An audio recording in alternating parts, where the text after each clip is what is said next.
Yo, what's good? King of the Bit TV, there's ROCKSTEADY signing in. I just listened to the self-titled record by Rage Against the Machine, entitled Rage Against the Machine, alright? 10 tracks. It wasn't a short record. You're looking at an average of 5 minutes per tune on this record, alright? There's a great amount of material. It doesn't get boring. So I'm going to start off by saying I really enjoyed this record. I initially have heard a few tracks off of this record from back in the day. I've not listened to Rage Against the Machine. I mean, I did Evil Empire best part of a year ago on this channel, which is the first time listening to Evil Empire. And I've heard a few tracks off this record like more than a decade ago.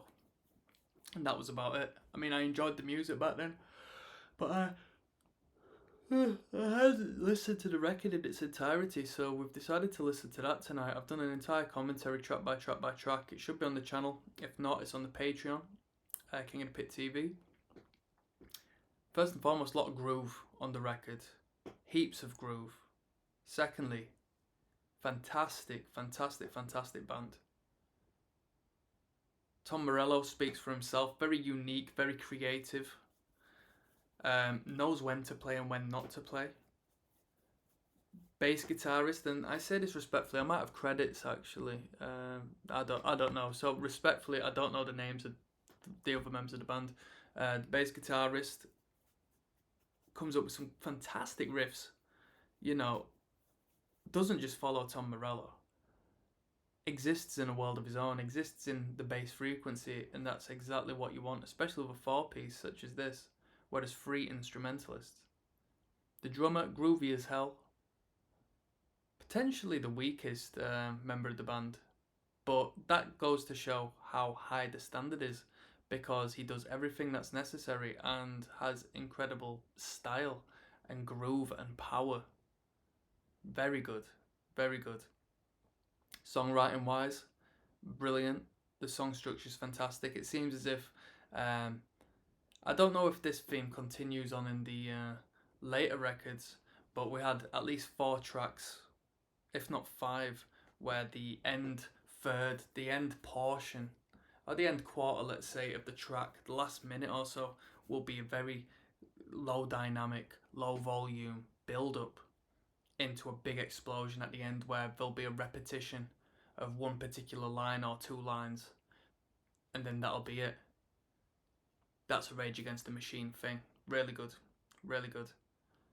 Zach De La Rocha comes with the power, the emphasis, great phrasing, great flow during some of the verse sections where he'll rap lyrical and then brilliant power yet coherent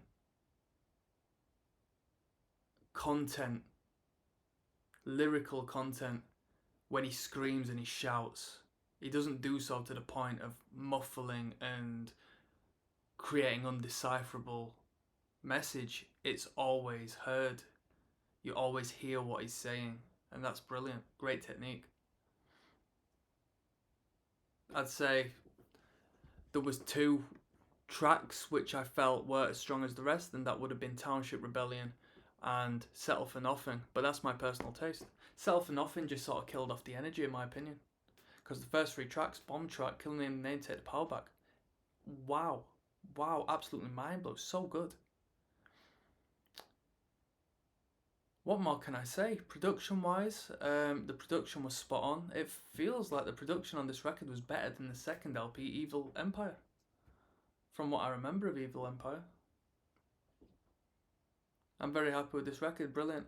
Political content, you know, a lot of the references will go over my head because I'm not as well read as Zach on what he speaks on, obviously. So I can't speak in depth in regards to the message, but I can't disagree with something so overtly in favour of the underdog. Now, there's disputes to be had, debates to be had, conversation to be had, as far as whether Rage Against the Machine were really raging against the machine, purely as this was a record brought out by Sony Records, or at least a subsidiary of Sony Records, which is one of the biggest it's one of the three mainstream umbrella record companies. So a contract, somebody signed on the dotted line and maybe given away a little portion of themselves in order to have this record marketed and distributed.